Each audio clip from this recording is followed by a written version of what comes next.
एक रामू नाम का शिकारी था। वो जंगल में चला जा रहा था और अपने आप से कह रहा था, अरे आज तो जंगल में कोई शिकार ही नहीं मिल रहा। क्या करूं? अगर खाली हाथ जाऊंगा तो मेरी पत्नी बहुत चिल्लाएगी, क्योंकि कल भी मैं खाली हाथ गया था।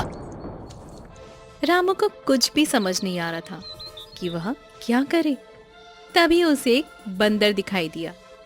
बंदर को देखकर रामू ने कहा, अरे ये तो एक बंदर है, चलो मैं इसी का शिकार कर लेता हूँ। यह कहकर जैसे ही रामू ने तीर चलाया, बंदर भाग गया। अरे नहीं, ये क्या हुआ? बंदर तो चला गया। अब मैं क्या करूं? चलो दूसरा शिकार देखते हैं। इसके बाद रामू जंगल के और अंदर आ गया और शिकार देखने लगा। तभी उसे एक हिरन दिखाई दिया। अरे ये तो हिरण है, इसके तो काफी अच्छे दाम मिल जाएंगे, इसे ही मारता हूँ। यह कहकर रामू ने तीर चलाया और हिरन मर गया, जिससे रामू काफी खुश हुआ। चलो आज तो काफी अच्छा हाथ लगा है, आज मेरी पत्नी खुश हो जाएगी। इसके बाद रामू हिरन को लेकर बाजार में आया। शाम होने की वजह से ग्राहक काफी कम आ रहे थे। तभी वहां गांव का सुरेश आया और बोला, अरे रामू भैया, आज तो बड़े देर से आए हो। क्या बताऊं, शिकार ही नहीं मिला था। बड़ी मुश्किल से ये हिरण मिला है। हिरण हिरण तो बहुत ही अच्छा है। अगर आज बिक गया तो सही है, वरना कल तक तो ये खराब हो जाएगा।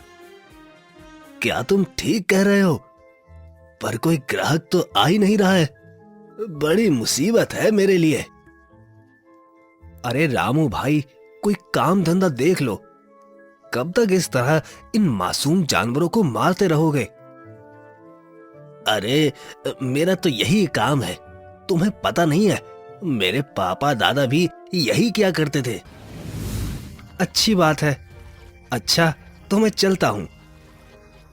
वहीं काफी देर बैठे रहने पर एक ग्राहक आया और हिरन को लेकर चला गया, जिस पर रामू काफी खुश हुआ और बोला, चलो शुक्र है, आज तो काफी अच्छी बिक्री हो गई। अब घर जाता हूँ। इसके बाद वह घर आया, जहाँ पर गीता ने कहा, आ गए आप? आज तो काफी ज्यादा देर हो गई आपको, कहाँ रुक गए थे आप?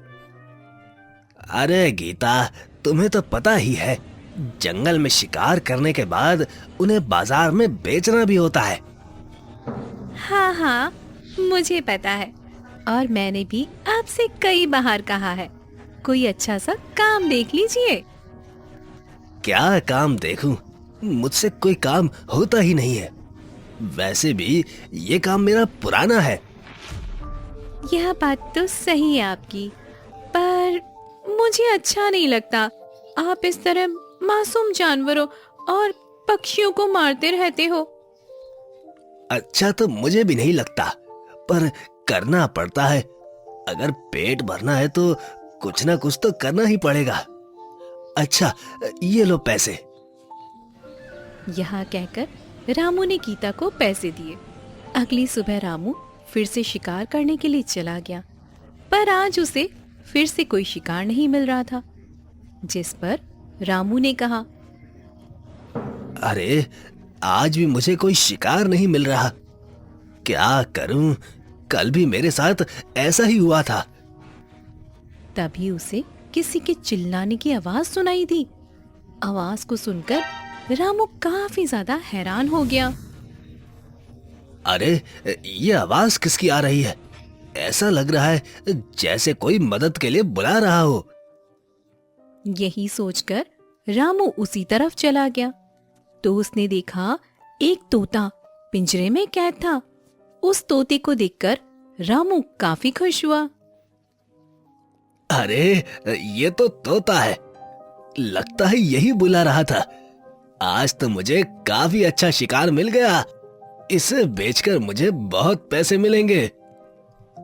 यही सोचकर उसने तोते से कहा, तुम यहाँ पर क्यों चिल्ला रहे हो? मेरा मालिक मुझे यहाँ पर छोड़कर चला गया है। क्या? तुम्हारा मालिक? कौन है तुम्हारा मालिक? वो मेरा असली मालिक नहीं है। उसने मुझे पकड़ा था, पर अब वो मुझे छोड़कर चला गया है। चलो कोई नहीं, तुम मेरे साथ चलो। इसके बाद रामू उस तोते को घर ले आया। घर लाने के बाद जब उसकी पत्नी ने देखा तो उसने कहा, हाँ, अजी आप ये तोता क्यों ले आए हैं? क्योंकि इसे मैं बाजार में बेचकर अच्छे पैसे कमाऊंगा। ये तोता बोल लेता है। क्या? ये तोता बोल लेता है? ये तो बहुत ही अच्छी बात है। इसके बाद रामू बाजार गया, पर किसी ने भी तोता नहीं खरीदा, जिससे रामू थोड़ा सा परेशान हुआ। अरे बड़ी हैरानी वाली बात है, तुम्हें कोई खरीद क्यों नहीं रहा? मुझे नहीं पता क्यों नहीं खरीद रहा। रामू शाम तक बैठा रहा, पर किसी ने भी तोता नहीं खरीदा, जिससे रामू काफी दुखी हुआ और फिर घर लौट आया। जब उसकी पत्नी गीता ने ये देखा तो उसने कहा, अजी आप लौट क्यों आए? किसी ने तोता खरीदा ही नहीं, इसीलिए मैं लौट आया। क्या? किसी ने भी तोता नहीं खरीदा? पर ये तोता तो देखने में बहुत ही अच्छा लगता है जी। हाँ, पर अब क्या कर सकते हैं? ऐसा करता हूँ, इसे मैं छोड़ देता हूँ। यहाँ कहकर रामू ने तोते को पिंजरे से आजाद कर दिया, पर तोता उसी घर में रहा। यह देखकर रामू ने कहा, अरे तुम उड़ क्यों नहीं रहे हो? लगता है तुम लोग काफी ज्यादा परेशान हो। अगर तुम लोग मेरी मदद करो तो मैं तुम्हें सोना चांदी दूंगा। क्या? सोना चांदी? पर हम तुम्हारी मदद कैसे कर सकते हैं? इस पर तोते ने कहा, इसके लिए तुम्हें एक राजकुमारी के पास जाना पड़ेगा। वही तुम्हें बहुत सारा सोना चांदी देगी। क्या? राजकुमारी? पर हम तो किसी राजकुमारी को जानते ही नहीं है। मुझे पता है तुम किसी राजकुमारी को नहीं जानते हो, इसीलिए तुम्हें एक कहानी सुनाता हूँ। अब तुम ठीक हो गए हो, तो तुम्हें अब यहाँ से चले जाना चाहिए। नहीं नहीं, आपने मुझे ठीक किया है, तो अब मैं आपके पास ही रहूंगा। तुम मेरे पास मत रहो, क्योंकि अगर तुम मेरे पास रहोगे तो भी कोई फायदा नहीं होगा। मैं कुछ समझा नहीं साधु महाराज, आप ऐसा क्यों कह रहे हैं? क्योंकि मुझे एक श्राप मिला है, जिस वजह से मैं कुछ ही दिनों में कुत्ता बन जाऊंगा। क्या आप कुत्ता बन जाओगे? पर आपको श्राप मिला क्यों? आखिर आपने ऐसा क्या पाप कर दिया? आप तो साधु हैं। हाँ, सही कह रहे हो तुम। मैं साधु हूँ, पर साधुओं से भी कभी कभार गलती हो जाती है। मैं समझा नहीं महाराज, कृपया करके अपनी पूरी बात बताइए। मैं एक बार नदी के किनारे तपस्या कर रहा था, तभी अचानक मेरी नजर नदी में स्नान कर रही राजकुमारी पर गई। राजकुमारी निर्वस्त्र थी, जिससे मुझे काफी ज्यादा शर्मिंदगी महसूस हुई। पर तब तक बहुत देर हो गई थी और राजकुमारी को मैं देख चुका था।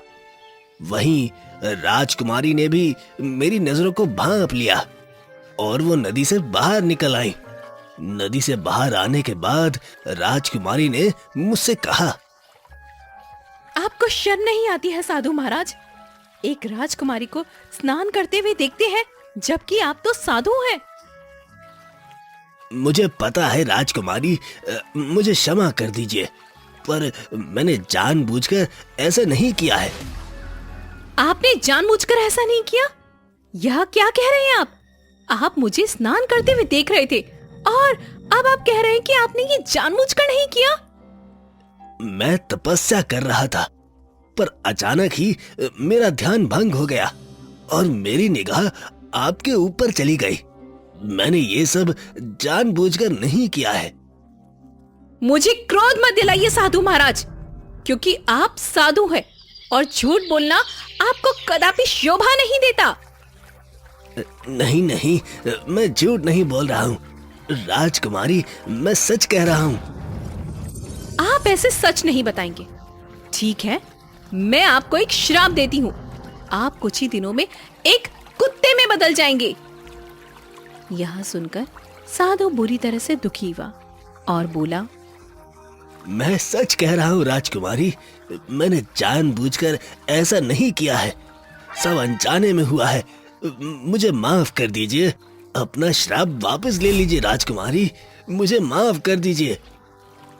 यह सुनकर राजकुमारी को अपनी गलती का एहसास हुआ कि उन्होंने क्रोध में आकर साधु को गलत श्राप दे दिया है, पर अब वह अपने श्राप को वापस नहीं ले सकती थी। तभी उन्होंने कहा, साधु महाराज, मैं इस श्राप को तो वापस नहीं ले सकती हूँ, पर मुझे अपनी गलती का एहसास है। इसलिए जब आप कुत्ता बनकर अपनी कथा किसी पंछी को सुनाएंगे और वह पंछी किसी इंसान को बताएगा तो आपका श्राप हट जाएगा, पर उस इंसान को मेरे पास आना पड़ेगा। यह कहकर राजकुमारी वहां से चली गई। आप चिंता मत कीजिए, मैं आपका ये श्राप जरूर हटाऊंगा। पर तुम भला कैसे हटा सकते हो?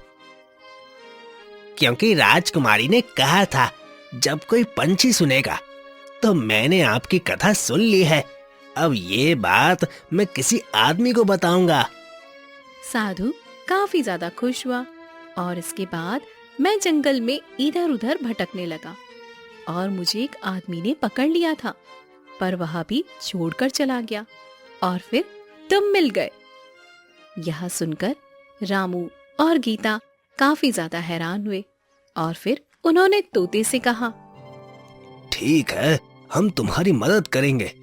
कहाँ है वो कुत्ता और राजकुमारी? चलो उसी नदी के पास जाना पड़ेगा, तभी वो लोग हमें मिलेंगे। इसके बाद वह लोग नदी के लिए निकल गए। नदी पर आने के बाद तोते ने देखा वहां पर राजकुमारी थी, पर वह कुत्ता नहीं था।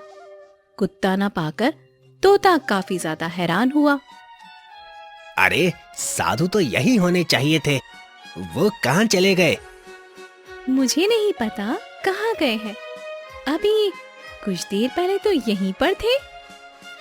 कहीं ऐसा तो नहीं वो किसी मुसीबत में फंस गए हों? मुसीबत?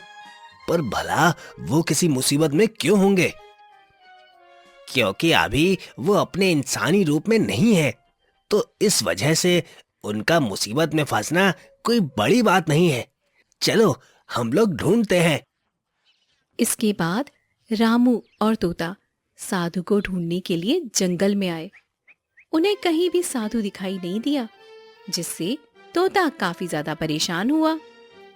अरे ये क्या हो गया? साधु तो यही होने चाहिए थे। तुमने कहा वो कुत्ता बन गए हैं, तो कहीं किसी जानवर ने उन्हें खा तो नहीं लिया? क्योंकि जंगल में तो बहुत सारे जंगली जानवर हैं। हे भगवान, उनकी रक्षा करना। तभी उन्हें किसी कुत्ते के भौंकने की आवाज सुनाई दी और जब वह उस तरफ गए तो वहां पर जाल में एक कुत्ता फंसा हुआ था। कुत्ते को देखकर तोता काफी ज्यादा खुश हुआ और बोला, यही वो साधु हैं जिनके बारे में मैं आपको बता रहा था। ठीक है, मैं अभी इन्हें जाल से निकालता हूँ। यहाँ कहकर रामू ने साधु को जाल से निकाला। जाल से निकालने के बाद कुत्ता काफी ज्यादा खुश हुआ और इसके बाद तोता ने कहा, चलो हम तुम्हें श्राप से आजाद कराने आए हैं। इसके बाद वह सभी नदी पर आ गए। नदी पर आने के बाद राजकुमारी ने कहा, आप लोग आ गए, ठीक है, अब मैं साधु को शाप से मुक्त करती हूँ। इसके बाद राजकुमारी ने नदी से जल लिया और फिर कुत्ते के ऊपर छिड़क दिया, जिससे कुत्ता साधु में बदल गया। यह देखकर सभी काफी ज्यादा खुश हुए। साधु भी काफी ज्यादा खुश हुआ और बोला, आपका बहुत बहुत धन्यवाद जो आपने मुझे श्राप से मुक्त कर दिया। अगर धन्यवाद कहना है तो इस तोते का कहिए, जिसने आपकी इतनी मदद की है। ये तो आपने ठीक कहा राजकुमारी, तुम्हारा बहुत बहुत धन्यवाद तोता। इसमें धन्यवाद की क्या बात है? आपने तो मेरी जान बचाई थी, मेरा तो ये फर्ज था। इसके बाद राजकुमारी ने रामू और गीता को बहुत सारा धन दिया और उनसे कहा, आप लोगों ने बहुत ही अच्छा काम किया है, इसलिए यह इनाम रख लीजिए। यह देखकर रामू और गीता काफी ज्यादा खुश हुए और इसके बाद वह लोग घर चले आए। वहीं अब तोता साधु के साथ आराम से रहता था। हमारे प्यारे दोस्तों, हमें एक बहुत बड़ा रहस्य पता चला है। हमारे वीडियो 100 लोग देखते हैं, लेकिन सब्सक्राइब सिर्फ 7 नहीं किया है, यानी कि 93 लोग चुपके हमारे वीडियो देख रहे हैं। खैर कोई बात नहीं, हम पकड़ेंगे नहीं, बस इतना कह रहे हैं कि सब्सक्राइब का बटन दबा दो, वरना अगली बार जब आप वीडियो देखने आओगे तो भी फ्री ही रहेगा, लेकिन हमारा थोड़ा दिल दुखेगा। तो अभी लाल बटन दबाओ और हमारे परिवार का हिस्सा बन जाओ।